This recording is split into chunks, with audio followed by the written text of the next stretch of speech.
TDAH et écran, ce que personne ne vous explique et qui est pourtant essentiel.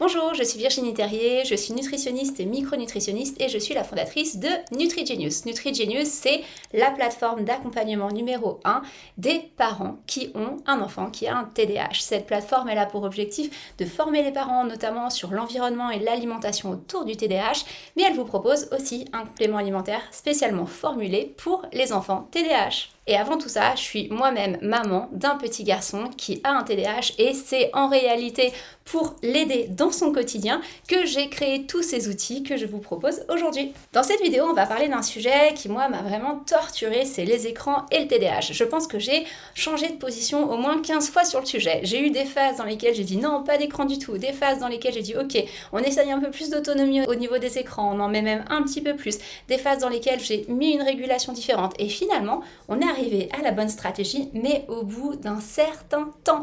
Et je voulais vous transmettre différents éléments dans cette vidéo, mais pas que des éléments personnels, mais aussi des éléments qui sont des éléments neurobiologiques, pour que vous puissiez comprendre quel est l'impact des écrans sur le cerveau des enfants qui ont un TDAH, et surtout que vous ayez aussi vous-même des outils de régulation. Alors c'est parti, parlons des écrans. Si vous avez un enfant qui a un TDAH, vous avez peut-être observé ça. Quand vous le mettez devant un écran, ça semble vraiment l'apaiser, tout est calme, il est centré, il est focalisé sur son écran. Vous êtes tranquille, vous pouvez enfin avancer sans qu'il soit là en train de vous solliciter. Et du coup, vous vous dites, tiens, finalement, est-ce que ce serait pas bon pour lui? Est-ce que ça lui laisse pas un espace dans lequel il peut justement se calmer et éviter d'être tout le temps comme ça en super excitation, en super agitation? Et donc parfois, on peut se dire, ok, l'écran, c'est peut-être ce qu'il lui faut à certains moments de la journée. Et je pense que vous observez aussi que quand vous arrêtez l'écran, et bien là, c'est la tempête. Il est en dérégulation émotionnelle totale, vous savez plus comment justement régler la situation. Et là, on peut se culpabiliser très fort en tant que parent et se dire, mais finalement, ce que j'ai fait, c'est pas bien du tout. J'aurais pas dû le laisser une demi-heure ou une heure et demie devant cet écran-là, parce que maintenant, il est complètement instable et c'est pas bon pour lui. Et c'est comme ça qu'on est parfois baladé d'un endroit à un autre en se disant, mais finalement, mais qu'est-ce qui est bon? Qu'est-ce qu'on observe et qu'est-ce qui est bon? Et en fait, ce fonctionnement que vous observez est un fonctionnement neurobiologique normal chez un enfant TDAH, puisque oui, l'écran va réellement surnourrir son système et amener exactement ce dont il a besoin, et à la fois quand vous lui enlevez l'écran, eh bien vous êtes face à un système qui est profondément déstabilisé et qui va surréagir. Et ça, je vais vous l'expliquer dans cette vidéo. Déjà, pour commencer, essayons de comprendre ce que font les écrans sur le cerveau d'un enfant ou même d'un adulte qui a un TDAH. Il faut savoir que chez les personnes qui ont un TDAH, on a une régulation dopaminergique qui est particulièrement instable. On a des flux de dopamine et souvent un cerveau qui est ultra consommateur de dopamine et qui en manque sévèrement, ce qui fait que ces personnes-là vont être souvent en recherche de stimulation, en recherche de nouveautés également. Et il n'y a pas que ça, souvent les cerveaux TDAH vont être en recherche de récompenses rapides et il faut savoir que les écrans amènent exactement ça, la stimulation, la sensation de récompense rapide et la production massive de dopamine, ce qui veut dire que l'enfant, quand il est devant son écran et qu'il reçoit des informations sensorielles intenses, il va avoir justement une dopamine qui va être très bien produite en produisant peu d'efforts, ce qui est extrêmement confortable et ce qui va donner cet aspect de l'enfant apaisé devant un écran. Donc pour l'enfant qui a un TDAH, souvent l'écran c'est un peu le combo parfait parce que finalement on a une production intense de dopamine, on a une sensation de récompense quasiment immédiate et on a zéro effort à fournir. Imaginez-vous, c'est le paradis du cerveau TDAH. En fait, c'est un peu comme si l'écran devenait un régulateur externe du système nerveux. D'ailleurs, on sait que c'est particulièrement efficace, on le sait tous quand tant que parent d'enfants TDAH que c'est très efficace quand on va au restaurant, quand on veut mobiliser l'enfant et qu'on veut être sûr de ne pas être embêté pendant cette période, vous mettez un enfant TDAH devant un écran, vous avez la certitude que vous allez être tranquille puisque son cerveau est mobilisé complètement par justement cette tâche. Donc finalement, pourquoi un écran ça va calmer l'enfant? Parce que en fait l'écran permet d'amener au cerveau TDAH tout ce dont ce cerveau a besoin sur le moment, puisque cela va vraiment saturer le cerveau en dopamine et du coup diminuer beaucoup l'agitation interne. Donc oui, l'enfant est calme, Oui, il semble posé, mais il y a un mais. Et ce mais, c'est que, on l'a tous observé, ça se dérégule complètement ensuite. Et pourquoi? Puisque finalement, c'est que le cerveau va payer sa facture. Puisque directement, après l'arrêt de l'écran, qu'est-ce qui va se passer dans le cerveau de l'enfant TDAH? Eh bien, on va avoir une chute radicale de la dopamine, un retour direct à l'agitation et une incapacité à réguler son propre système. C'est comme si vous aviez habitué une personne à avoir beaucoup d'argent sans effort et que d'un coup vous lui dites il n'y a plus d'argent, il faut en produire toi-même. Et là, la personne va entrer en panique totale. Elle ne sait pas comment en produire et elle en a reçu énormément sans faire aucun effort et maintenant elle va devoir faire des efforts pour produire son propre argent. Imaginez-vous, c'est ça l'état de panique interne de votre enfant lorsque l'écran est arrêté. C'est ce qu'on appelle un effet rebond neurobiologique. Le système s'est habitué à des niveaux de dopamine élevés et d'un coup, on coupe le circuit dopaminergique n'est plus alimenté, l'enfant est en souffrance, les niveaux d'agitation sont augmentés. Et d'ailleurs, je voulais vous partager une observation que j'ai faite sur le sujet. En fait, je comprenais un petit peu le mécanisme neurobiologique, mais j'avais vraiment envie de le voir en réel, de le voir sur le plan scientifique, de le voir sur des graphiques. Alors, pendant une période, j'ai fait porter un biohacker à mon fils. Je lui ai fait porter un bracelet de ce type-là. Et avec ce bracelet, on mesure en fait les niveaux de stress de l'individu, donc que ce soit un adulte ou que ce soit un enfant. On mesure aussi d'autres variables qui sont très intéressantes, mais ce qui m'intéressait, c'était la qualité du sommeil et c'était principalement les niveaux de stress. Et là, je vais vous parler des niveaux de stress. Et donc, en fait, j'ai observé les moments où mon fils était justement devant un écran. Et ce qui était assez intéressant, c'est qu'il était vrai que dans ces moments-là, les niveaux de stress étaient extrêmement bas, étaient physiologiquement très bas. Et dès qu'on enlevait l'écran, par contre, les niveaux de stress atteignaient une hauteur qui n'avait pas été atteinte dans le reste de la journée. C'est-à-dire que j'observais vraiment un calme absolu au moment où il était exposé à un écran. Et à l'arrêt, on avait vraiment, visiblement, cet effet rebond, c'est-à-dire que l'organisme se retrouvait stressé à un niveau qu'il n'avait pas atteint avant. Et en fait, c'est à ce moment-là que beaucoup de parents se culpabilisent, alors que cet effet rebond, il est complètement physiologique, neurobiologique, et on peut aussi le contourner et amener des éléments qui vont permettre de le maîtriser. Et c'est exactement des choses que j'ai mis en place et que j'ai pu mesurer avec le même biohacker. Donc en termes de stratégie, il y a des choses qui peuvent être vraiment pertinentes et que vous pouvez réaliser avant l'exposition à un écran, pendant l'exposition à un écran et après. Alors on commence par avant. Ce qui est très important avant de mettre l'enfant devant un écran, c'est de cadrer, de réaliser un espèce de contrat en quelque sorte et surtout d'annoncer quel sera le temps d'écran, qu'est-ce qu'on attend, qu'est-ce qui va se produire si l'enfant ne répond pas à ce qu'on attend à la fin du temps d'écran.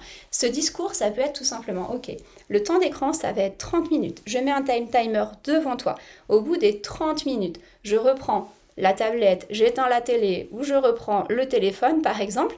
Et si tu n'es pas d'accord à ce moment-là pour rendre le téléphone, la conséquence, c'est ça. Et en fait, ça, c'est extrêmement clair. Le discours est évident et l'enfant c'est qu'il doit respecter ce temps d'écran. Pour vous donner un exemple, la conséquence chez nous, si mon fils dépasse son temps d'écran parce qu'en fait il voit que je suis occupée ailleurs, puis il en profite pour dépasser un petit peu son temps d'écran, ça peut arriver. Ou si moi je dis stop et qu'il me dit non, j'ai pas encore fini, non, pas tout de suite, puis qu'il essaie de s'éloigner avec son écran, la conséquence c'est que chaque minute qu'il va passer en plus, moi je commence à chronométrer à ce moment-là, chaque minute qu'il va passer en plus sera multipliée par 5 et déduite de son prochain temps d'écran. Et je peux vous dire qu'en général, il s'arrête très vite. Donc avant le temps d'écran, l'essentiel c'est de poser un cadre clair et surtout d'éviter d'exposer l'enfant à un écran s'il est sur un moment de fatigue intense parce qu'en fait il va simplement utiliser l'écran pour essayer de réguler désespérément son système nerveux et souvent dans ces moments-là, la gestion du temps d'écran va devenir difficile. Dans ce cas, il vaut mieux lui proposer un livre, il vaut mieux lui proposer un massage, un câlin, du chant, écouter de la musique, faire une activité à deux plutôt que de le mettre devant un écran. Pendant le temps d'écran, ce qui est important, c'est déjà de contrôler ce que l'enfant regarde. Il faut savoir que les enfants qui ont un TDAH ont un attrait très fort pour la nouveauté. Donc ils vont chercher souvent des éléments qui sont hyper stimulants. Si vous les laissez librement sur des plateformes comme par exemple YouTube ou même YouTube Kids qui sont des plateformes faites pour les enfants, ils vont être facilement attirés par des reels, par des bêtises, par des shorts, par des contenus très courts et très stimulants qui vont avoir cet effet ultra dopaminergique sur leur cerveau. Donc en tant que parent, vérifiez régulièrement ce que votre enfant est en train de regarder sur son son écran. S'il utilise son temps d'écran pour jouer à des jeux, utilisez des jeux plutôt calmes et plutôt structurés dans lesquels il va faire des constructions, dans lesquels il va avoir un raisonnement logique. Ça peut être des jeux de plateau, comme par exemple Mario Galaxy, comme par exemple Minecraft, qui sont des jeux sur lesquels on va vraiment avoir une réflexion, une structure logique. Alors, ça stimule quand même la dopamine, ça reste de l'écran, mais c'est un peu mieux que des jeux qui vont être encore plus stimulants. Donc ça, c'est le deuxième élément. Pendant le temps d'écran, surveillez le contenu, allez regarder régulièrement quel contenu votre enfant est en train de consommer. Moi, je dis souvent ça à mon fils, je lui dis, tu sais, les performances de ton corps, elles vont vraiment dépendre de ce que tu mets dans ton corps en termes d'alimentation, mais les performances de ton cerveau, elles vont dépendre de ce que tu mets dans ton cerveau. C'est pour ça que si dans ton cerveau, tu mets des bêtises, si dans ton cerveau, tu mets juste des éléments qui sont des éléments de combat qui n'ont aucun intérêt pour structurer ta pensée, et bien finalement tu vas te retrouver avec un cerveau qui va développer de très faibles performances. Et ça, c'est vraiment important. Faites justement le parallèle entre la nutrition, ce qu'est la nutrition pour le corps, et ce que sont les écrans, ce que sont les contenus regardés, les contenus consommés pour le cerveau, et c'est vraiment sensiblement la même chose. Et puis le plus important, c'est après le temps d'écran. On l'a dit, là c'est le moment où tout explose. Et donc après ce temps d'écran, on a dit qu'il fallait apprendre à l'enfant finalement à créer sa propre dopamine, ou apprendre à ce fameux système qui a gagné justement de l'argent ou des points ou des récompenses trop facilement sans rien faire, à créer ses propres ressources. Et ça demande de travailler avec des exercices spécifiques. Et comme je vous le disais, j'ai testé différentes manières justement de réguler le système après une exposition aux écrans. La manière qui a été la plus efficace, c'est la cohérence cardiaque. La cohérence cardiaque, c'est un exercice de respiration tout simple pendant lequel on va inspirer pendant 5 secondes, expirer pendant 5 secondes. Et dans cet exercice, en fait, on va créer une régulation du système nerveux qui va nous faire gagner de la dopamine, mais une dopamine qui est plus stable, qui est plus efficace, qui va réguler les neurotransmetteurs. On va réguler aussi l'équilibre du système nerveux. Donc c'est vraiment un exercice qui va entraîner finalement notre système à créer ses propres ressources et à les équilibrer. Cette cohérence cardiaque, elle permet donc de limiter l'effet rebond, de stabiliser les neurotransmetteurs, de diminuer justement la production de cortisol et de stabiliser le système nerveux. Et d'ailleurs, si je reprends ma petite analyse avec mon biohacker sur mon fils, eh bien j'ai pu observer exactement ça. Si il fait son temps d'écran sans faire de cohérence cardiaque derrière, on a clairement cet effet rebond. Par contre, si le deal c'est ok, tu fais ton temps d'écran, mais la condition, c'est que tu dois faire 3 minutes minimum de cohérence derrière, et bien là, on n'a pas d'effet rebond. On a un système nerveux qui reste stable. Et ça, c'est phénoménal. Ça veut dire que l'enfant peut se faire plaisir, regarder son temps d'écran, et derrière, avoir un effet physiologique diminué de ce temps d'écran qu'il a consommé. Alors bien entendu, c'est un élément qui est super intéressant, le fait de pouvoir compenser un petit peu l'effet des écrans sur les enfants TDAH, et puis de se dire, ok, on évite comme ça l'effet rebond. Ça ne veut pas dire qu'on doit laisser nos enfants devant des écrans toute la journée. C'est pour ça que je vais vous rappeler les temps d'écran, qui sont les temps d'écran recommandés par tranche d'âge. En ce qui concerne les recommandations générales, de 0 à 3 ans, on conseille 0 temps d'écran. 0,000, pas d'exposition du tout aux écrans, quels qu'ils soient. Entre 3 et 6 ans, on conseille au grand maximum 30 minutes d'écran par jour. 6 à 10 ans, on sera maximum sur 1 heure par jour d'écran consommé. Et au-delà de 10 ans, on peut faire évoluer tranquillement le temps d'écran, mais toujours en surveillant en fait comment évolue l'enfant. Est-ce que finalement il arrive toujours à se focaliser? Est-ce qu'il a beaucoup de loisirs aussi en dehors du temps d'écran? Parce que le temps d'écran n'est pas que le problème de l'écran, c'est aussi le problème de l'écran remplace quoi finalement. Si l'écran remplace les moments où votre enfant va jouer au foot dehors, les moments où votre enfant va lire des livres intéressants, le moment où il va prendre une encyclopédie, où il va observer la nature, eh bien c'est ça le problème, c'est que c'est pas seulement un temps qui va agiter le système ou pas agiter le système, c'est un temps qui va remplacer un autre élément essentiel pour le développement cérébral et le développement de l'enfant en général. Puis évidemment, il y a des moments qui sont absolument à proscrire et à éviter pour l'exposition aux écrans. Le premier moment, c'est le matin au réveil ou le matin avant d'aller à l'école. Parce qu'en fait, là, on va créer un cerveau qui va être imbibé de dopamine et ensuite vous allez vous retrouver avec un enfant qui est en chute totale de dopamine et qui se retrouve à l'école là où il en a fortement besoin et où en général il n'en a pas beaucoup. Donc vous allez le mettre en difficulté pour toute la journée si vous mettez un temps d'écran le matin. Et puis le deuxième moment qui à éviter, c'est évidemment le soir et proche du coucher, puisque le fait de s'exposer aux écrans va augmenter justement les taux de dopamine, faire baisser, chuter les taux de mélatonine qui sont souvent déjà bas est décalé chez les enfants qui ont un TDAH. Et là, c'est catastrophique. Vous péjorez non seulement l'endormissement, mais vous péjorez aussi la qualité du sommeil. Donc les écrans, c'est plutôt finalement en milieu de journée, fin d'après-midi éventuellement, mais en tout cas pas trop tard le soir et pas trop tôt le matin. Et puis c'est important de maintenir des jours sans écran, puisque en fait ces jours sans écran permettent aussi au système nerveux de réussir à se stabiliser sans avoir aucune stimulation externe. Et ça, c'est vraiment capital. Ces jours sans écran, ça peut être par exemple le week-end, ça peut être le mercredi, ça peut être le lundi, peu importe. Définissez à l'avance des jours sur lesquels il y a 0 écran. Et ça, c'est vraiment chouette parce que ça vous permet aussi de laisser de l'espace pour faire plus d'activités en famille. Donc il faut comprendre une chose, on a souvent tendance à se dire mais l'écran c'est le problème, c'est le problème, c'est le problème.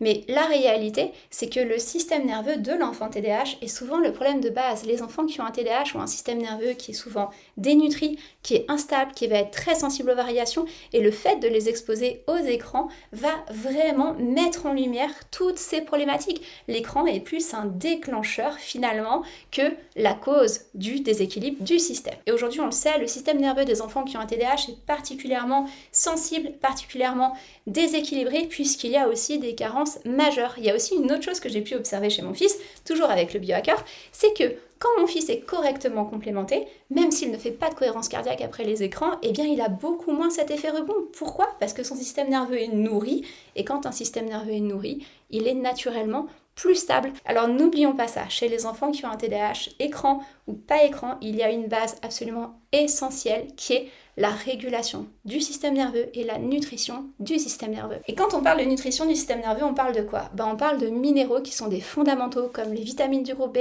comme le zinc, comme le magnésium. On parle aussi d'éléments qui sont des précurseurs des neurotransmetteurs ou qui vont soutenir la production des neurotransmetteurs, comme des acides aminés comme la tyrosine, comme la vitamine C, comme le fer. Et on parle aussi de l'équilibre de la flore intestinale, qui est aujourd'hui un sujet particulièrement étudié chez les enfants de TDAH, puisqu'on sait qu'une immense partie des neurotransmetteurs, y compris la dopamine, sont produits au niveau de l'intestin. Et donc un intestin qui fonctionne, c'est aussi un cerveau et un système nerveux qui fonctionnent mieux. Donc un enfant qui est bien complémenté avec un système nerveux et un cerveau qui sont bien nourris, c'est aussi un enfant qui aura un système plus stable, qui sera moins réactif et qui supportera mieux justement les variations externes. C'est la raison pour laquelle un de nos piliers dans le cadre de Nutrigenius, c'est la complémentation et notamment le complément alimentaire Nutrigenius qui regroupe tous les éléments que j'ai évoqués ici avec en plus une plante phénoménale qui est le safran, qui est une plante qui va amener une régulation directe du système nerveux. Ce complément, il est à donner tous les jours chez un enfant qui a un TDAH et il est à donner au minimum pour une période de 6 semaines puisque les études cliniques ont montré